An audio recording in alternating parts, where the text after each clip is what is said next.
Bugun kichkina akam bilan noqulay savollar berish o'ynaymiz. Ikkita variantdan bittasini tanlaysiz. 10 ta yigitim bo'lishi yoki umuman turmush qurmasligim.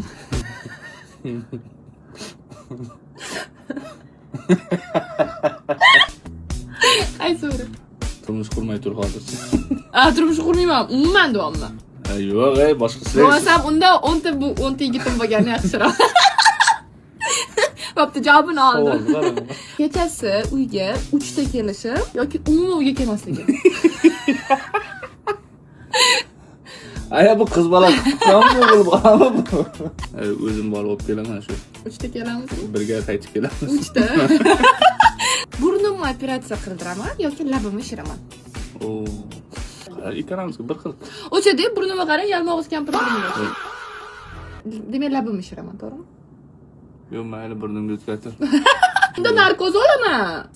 Labini kunna qilib yurmaysan-ku. Bo'pti. Doim sayohatda yursammi yoki polni boshqa shaharga ko'chib ketsammi boshqa joyga? Yo'q, sayohatda yur.